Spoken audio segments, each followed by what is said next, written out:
Chapter 2 The Time Trap by Henry Kuttner. Mason stands on the low balcony from which a sloping ramp leads down to a broad, low-ceilinged room, lazy and perfumed with musky incense. Furs and rugs carpet the floor. Below him, in the center of the chamber, is an altar, low and square, from which a flower of flame blossoms. Gleaming with cold silver radiance, it casts flickering gleams over the two huge beasts that stand beside the altar. Two leopards stretched in sinuous ease. One leopard of polished ebony, one white as the fabled gates of ivory through which legends say evil dreams pour from the hell city Dis to torment men's sleep. Two leopards, brilliant green eyes intent on the woman who crouches before the flaming altar, a woman such as Mason has never seen before. She is like a silver statue, exquisitely molded, her slender body half revealed by a lacy silken robe of black. Long unbound hair, moon-silver, drifts about her ivory shoulders. Her face Mason cannot see. The woman kneels before the altar, and her voice murmurs sorcerously music, whispered words in a tongue completely unfamiliar to the man. And the pale fires seethe up coldly, whispering. The leopards watch unmoving. The woman's voice rises to a shrill, high keening. Oh hey, she speaks in the Semite tongue now, and Mason understands the words. My city and my people and my kingdom, ruined and fallen, and the beasts of the forest walk in the lonely streets of Kuranur. Oh hey. The woman mourns, her hair falling loose about her face. With a sudden gesture, she springs erect, ripping her robe in tattered shreds from her body.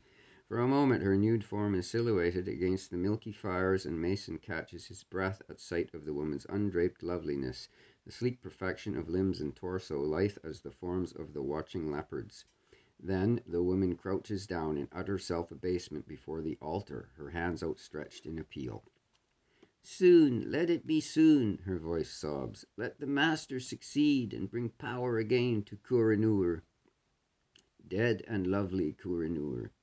I, queen and priestess of Kuranur, ask this of you, like the meanest slave, naked and abased. Selene, mighty Selene, turn your face again towards my people. Silence and soft whisper of the moon fires. The leopards are statues still, their green eyes dwelling enigmatically on the woman. Mason feels a queer touch of chill. Once more, the eerie mystery of this haunted city shadows him. He makes a swift, involuntary movement. One of the leopards coughs, springs up on alert feet. The white leopard remains quiet, but the black one stalks forward, eyes intent on Mason. And there is something disturbingly strange about those eyes, the man realizes, an intelligence that is far more than a beast should possess. The woman leaps up in one quick movement, stands staring, red lips parted. Mason feels his throat tighten at sight of her loveliness. Her eyes are deep pools of jet, and perhaps she reads something of Mason's undisguised admiration, for the lips curl in a smile, and the low voice calls to a command. Bokya, to me. The black leopard halts, one paw lifted. Growling softly, it returns to the woman's side. She makes a peremptory gesture. Obeying, Mason walks forward down the ramp. His heart is thudding madly as he draws closer to the woman's pale beauty, and a pulse of passion is beating in his temples. She is Aphrodite, goddess of love and all delight. Something he reads in her eyes makes Mason halt. Beauty is there, yes, but there is something else, something coldly alien and dreadful that seems to lurk hidden in those cryptic depths, a quality of soullessness that sends a shock of repulsion tingling through Mason. But before he can speak, a thudding of racing feet sounds nearby. In Mason's apprehensive glance at the door, the woman reads something of the truth. For a long moment she stands silent, and then, In here, she whispers in Semite. Make no sound. She bends, touches the altar. The pale fires die. The altar is a bare block of dark stone. At the woman's urging, Mason mounts upon it, hesitantly, stands rigid. Then, abruptly, regretting his move, he makes as though to leap down. He is too late. The moon flames spring up, crackling softly. All around Mason now is a wall of silver fire, hiding the woman and all else from his eyes. Oddly, there is no perceptible heat, rather a chill seems to emanate from the weird flames. Slowly Mason relaxes, realizing that he is no immediate danger. Yet why had the woman helped him? Voices come from beyond the altar. Someone he cannot see is speaking. questioning, demanding. The woman's voice answers, and then for a time there's silence. Again the moon flames die.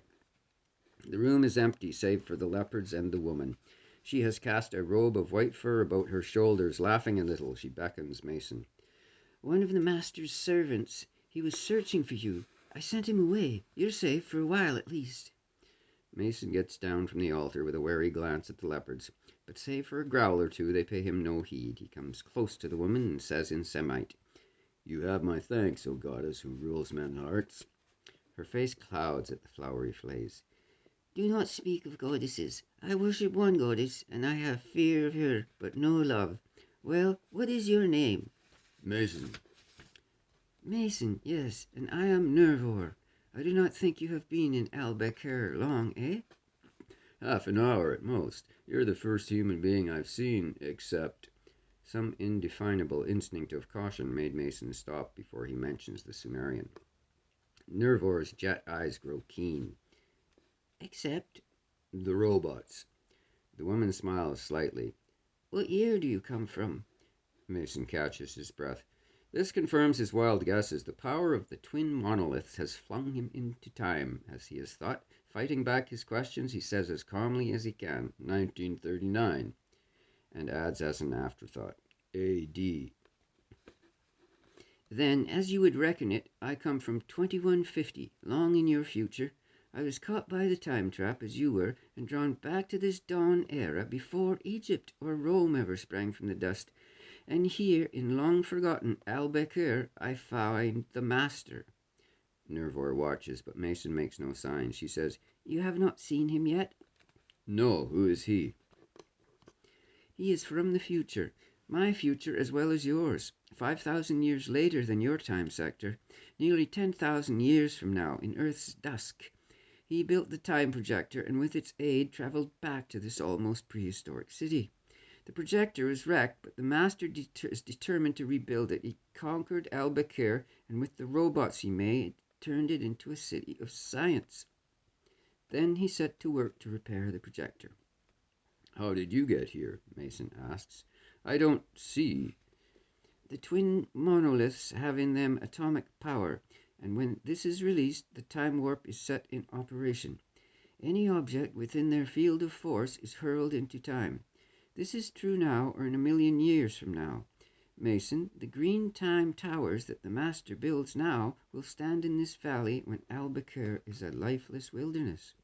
They will stand in your day, and they will stand in mine, and through the ages, holding within them the power of time travel. Once in 1,000 years, perhaps, a human being will be within range of the towers when the force is released, perhaps by lightning, as it was when I was captured. My caravan had camped beneath the palms of an oasis in the valley of Albecker, and I, wandering in the storm, sleepless, was between the green towers when lightning struck. I was drawn back through time to the period in which the projector first existed, now when the master rules Albecker. Mason's mind is busy with this explanation. He says, Are we the only ones who have been captured by the monoliths?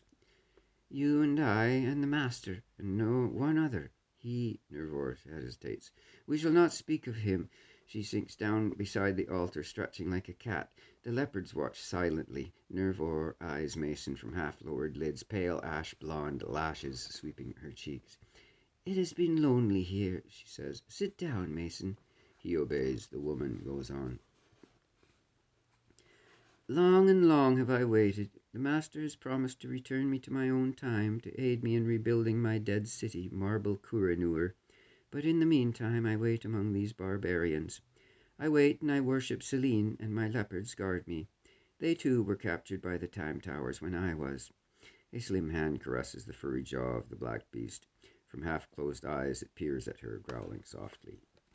They are wise, Mason, Bokya and Valesta. Long before Kuranur fell, our scientists had evolved certain creatures, and the sacred leopards were wisest of all. Remember, Mason, Bokya and Valesta are very wise. With a lithe movement, Nervor moves close to Mason. She whispers, But I grow tired of wisdom. I am woman.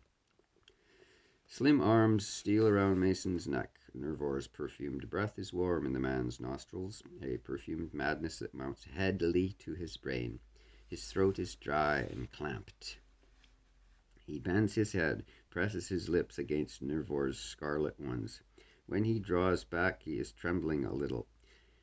Mason, the woman whispers. Her eyes meet and lock with the man's, and for the second time Mason sees something alien in them. A cold, cruel, distant something that makes him draw back involuntarily, appalled by the subtle horror in Nervor's eyes. Mason cannot understand exactly what repulses him. He is not to know this until much later. But he knows with a dreadful certainty that the woman is a horror.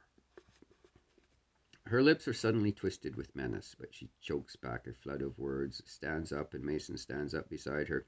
This time she does not let her gaze meet the man's. She lifts pale hands to her throat, unbuckles the clasp that holds the robe. It slips down, rustling to her feet.